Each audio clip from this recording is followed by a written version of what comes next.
आप देख रहे हैं मिड कैप मंत्रा और बाजार में थोड़ा कंसोलिडेशन, थोड़ा प्रेशर आपको दिखाई देगा। आज वीकली एक्सपायरी भी है और उससे ठीक पहले थोड़े दबाव के साथ बाजार कारोबार करते हुए निफ्टी हालांकि 18,400 के नजदीक ही घूम रहा है, लेकिन एक रेंज में ऊपर नीचे के ट्रेड्स हम होते हुए देख रहे हैं। निफ्टी बैंक हल्के दबाव के साथ फ्लैट टुवर्ड नेगेटिव बायस है। मिड कैप्स में भी हल्का प्रेशर फिलहाल है, लेकिन कई सिलेक्टिव पॉकेट्स जो प्रेशर में है, कुछ सिलेक्टिव पॉकेट्स में बाइंग है। संकेत क्या है इस समय के, सबसे पहले उन पर एक नजर डाल लेते हैं, उसके बाद बाजार की बड़ी बातें आपको बताएंगे।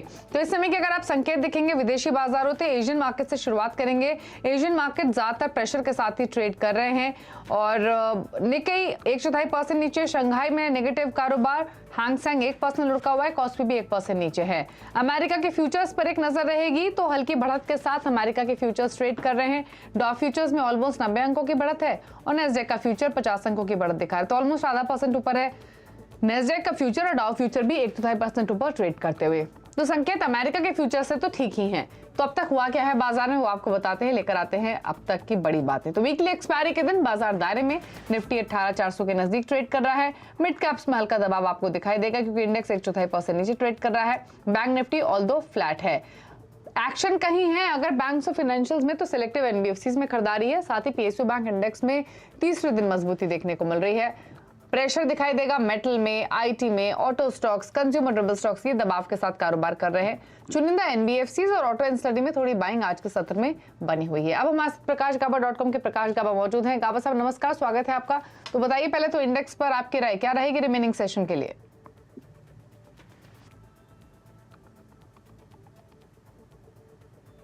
लेकिन आज 20-30 पॉइंट भी एक्सपायरी में तकलीफ हो रहा है।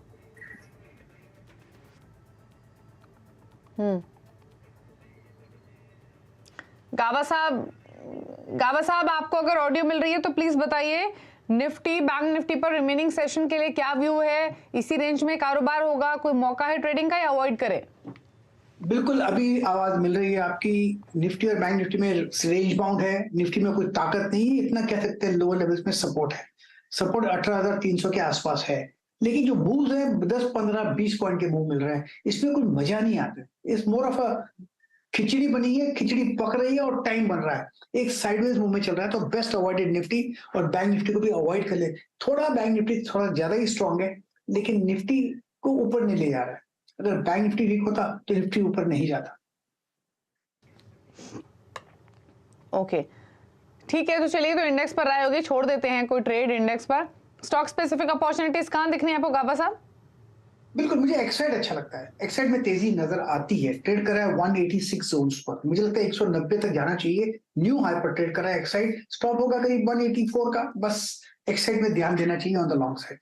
दूसरा स्टॉक जो मुझे पसंद है इस पर वो है पावर फाइनेंस। इसमें पावर है, 124 पे ट्रेड कर रहा है, न्यू हाई पर जोन है और मोमेंटम भी है। स्टॉप लगाइए करीब 123 का, ज्यादा नहीं। मुझे लगता है 130 की तरफ जा रहा है। जितना पावर है उसमें, जो मोमेंटम है उसमें 130 तक ले जा सकता है पावर फाइनेंस। ओके तो पावर फाइनेंस कॉर्पोरेशन में खरीदारी की सलाह 3% के गेंस के साथ डे हाई पर है और साथ ही एक्साइड यहां भी आप एक तेजी का ट्रेड ले सकते हैं। सेलेक्टिव ऑटो एंसिलरी में आज बाइंग है भी।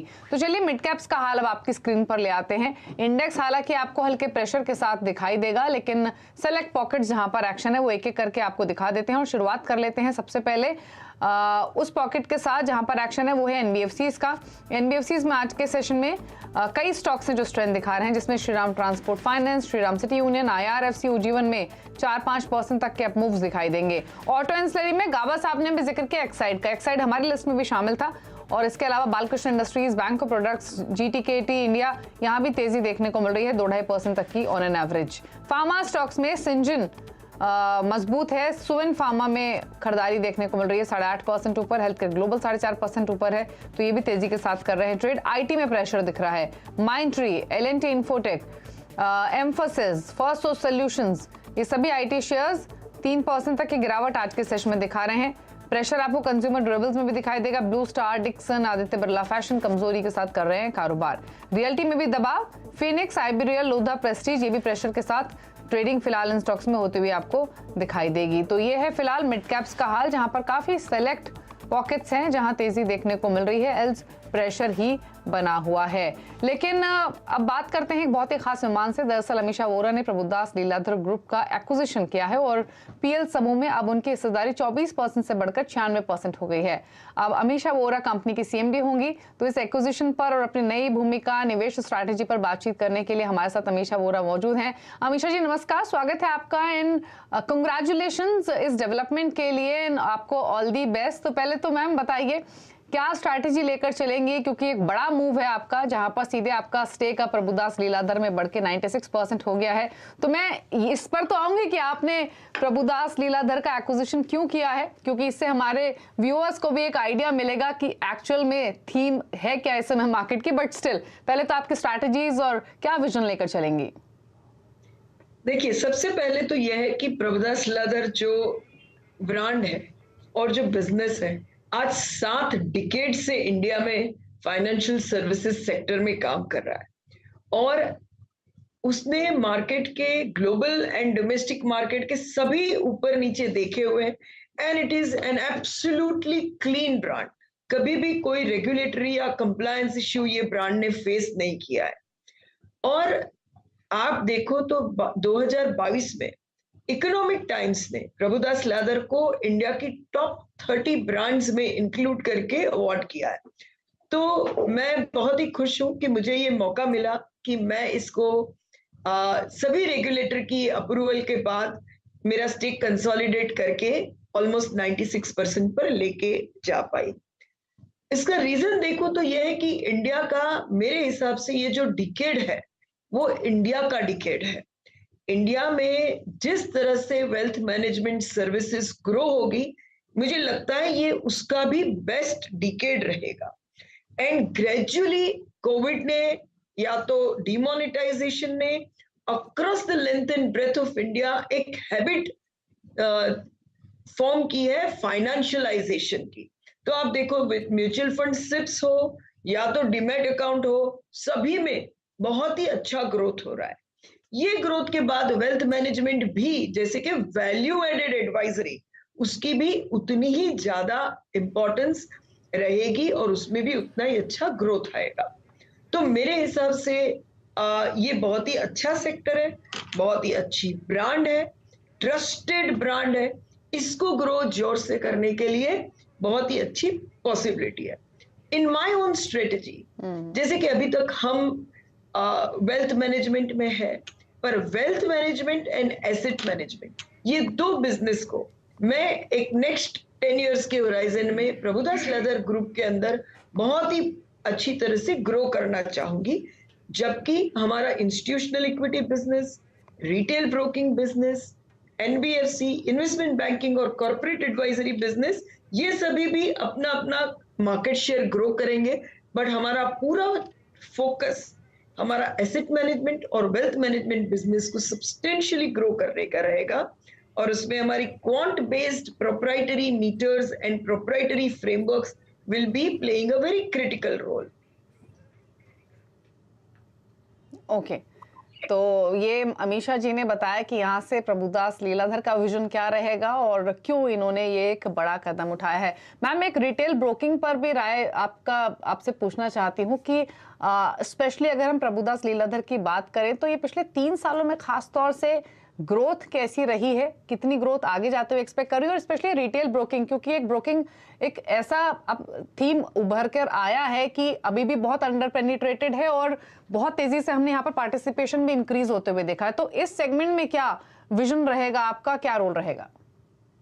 देखिए, रिटेल ब्रोकिंग का मैं बताऊं तो लगभग 2012-13 से 2022, ये 10 साल में प्रभुदास लीलाधर में ही रिटेल ब्रोकिंग 10 इयर्स में 10x ग्रो हुआ है। और आज की तारीख में जब रिटेल ब्रोकिंग डिस्काउंट ब्रोकिंग के अंदर बहुत ही डिस्ट्रप्टेड रहा है और डिस्काउंट ब्रोकिंग में जहां पर बहुत अच्छा ग्रोथ आ रहा है, अभी भी हमारी जो यील्ड्स है वो 2016 से 22 स्टेडी रही है, 20 से 22 पैसा तक का यील्ड रहा है। और हमारा आरपू पर क्लाइंट है वो आज की तारीख में भी इंडस्ट्री में हाईएस्ट 32,000 रुपया पर क्लाइंट पे, जिसका मतलब है कि आज भी मार्केट में वैल्यू एडेड फाइनेंशियल एडवाइजर की बहुत जरूरत है।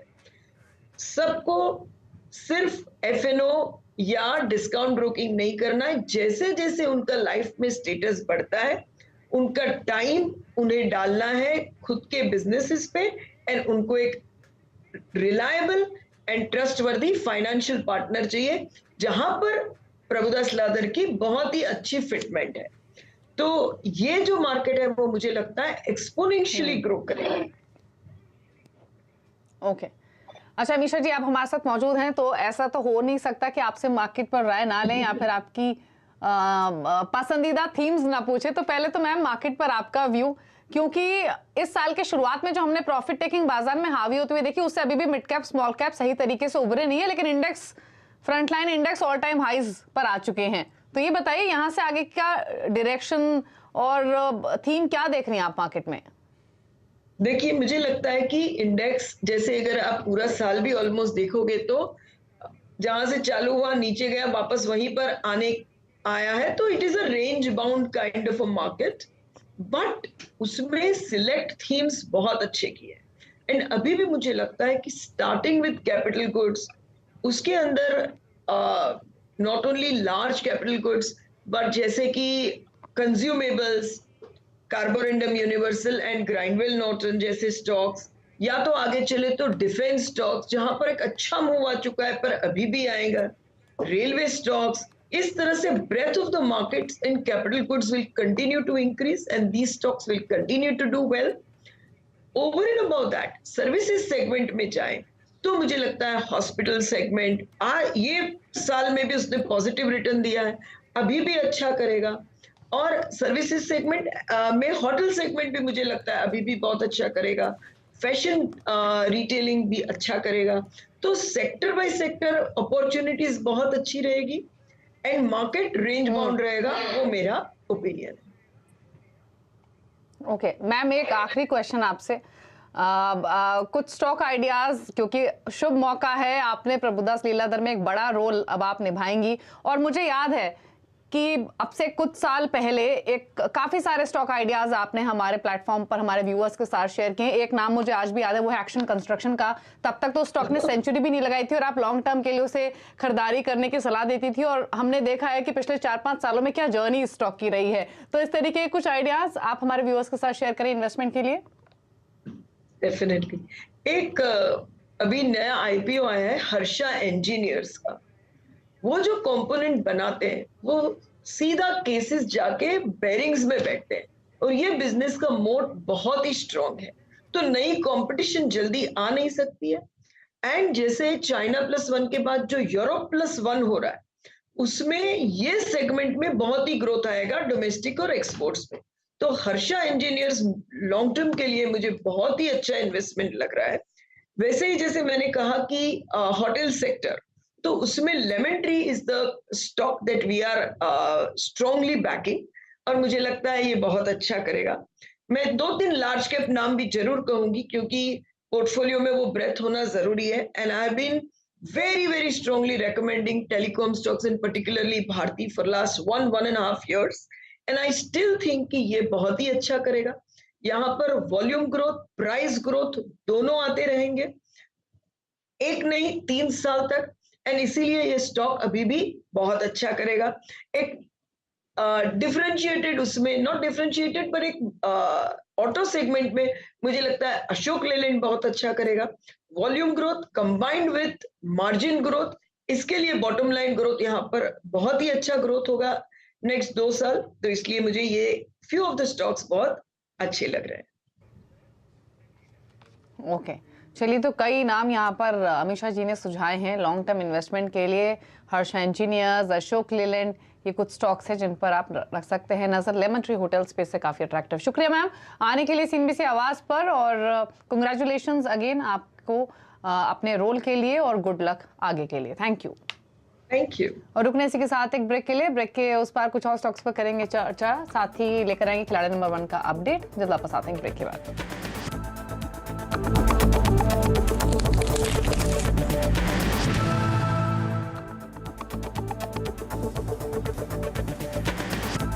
फ्यूचर एक्सप्रेस में आप सभी का स्वागत है। एफएनओ मार्केट का हर एक्शन 2790 से चलकर 3006 के आसपास, अब इसमें 250 अंकों के आसपास का मूव देख चुके हैं। कॉल ऑप्शन ले या पुट ऑप्शन 17550 का जो कॉल है वो 85 to 90 के आसपास खरीदारी कर सकते हैं। फिलहाल निफ्टी पे वेट एंड वॉच करना चाहिए। जानिए किन स्टॉक्स में होगी आपकी जबरदस्त कमाई।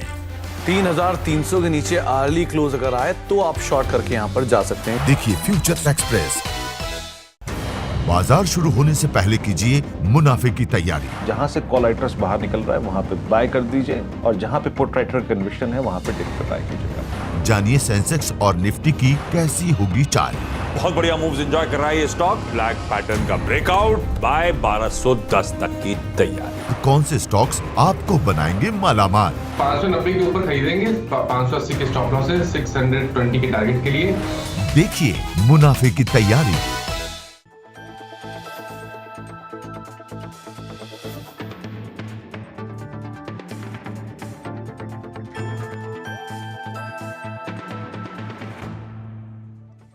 टैक्स बचाने का हो टेंशन या फिर पेचीदे टैक्स नियमों की उलझन, अटका हो रिफंड या मुश्किल में फंसा हो आपका रिटर्न, हर मुश्किल सवाल का आसान जवाब है टैक्स गुरु, जहां आप न सिर्फ अपना टैक्स बचाते हैं बल्कि हम टैक्स की उलझनों को सुलझाने के गुर भी आपको सिखाते हैं।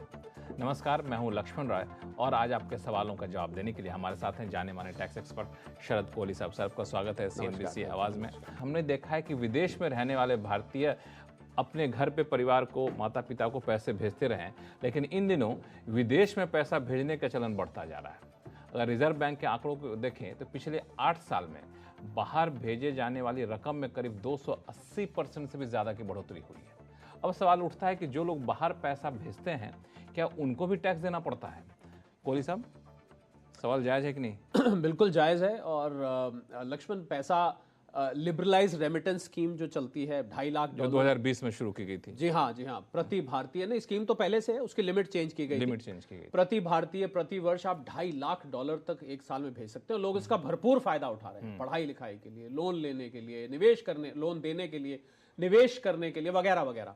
तो देखिए, आप जब पैसा भेजते हैं तो 7 लाख रुपए, लक्ष्मण एक लिमिट नोट कर लीजिए, अगर 7 लाख रुपए से ऊपर की रकम बन रही है, और ये लक्ष्मण इंटरेस्टिंग बात है, 7 लाख जब तय की गई थी $10,000 जब रुपया $70 पे होता था, ये तब तय गई, पर अब लिमिट अभी भी 7 लाख है। तो अगर 7 लाख से ऊपर आप जाते हैं, इफेक्टिवली लिमिट कम हो गई है। हाँ, इफेक्टिवली देखा जाए तो बिल्कुल कम हो गई है। तो अगर आप 7 लाख से ऊपर जाते हैं तो उससे ऊपर जो भी अमाउंट होगा उस पे बैंक आपसे 5% TCS, tax collected at source, आपसे ले। आप देख रहे हैं मिड कैप मंत्र और बात करें खिलाड़ी नंबर 1 के अपडेट की। इस हफ्ते मुकाबला हो रहा है शेर खान बाय BNP पारिभाषिक गौरव रत्न पारखी, मंत्री फिनमार्ट के अरुण कुमार मंत्री, प्रूडेंट ब्रोकिंग सर्विसेज के प्रदीप होचंदानी। और पहले तो अपडेट दिखाते हैं। कैस्ट्रॉल में प्रॉफिट्स को बुक किया है प्रदीप ने 132.40 रुपए के भाव पर, 148 का हालांकि इनका टारगेट था।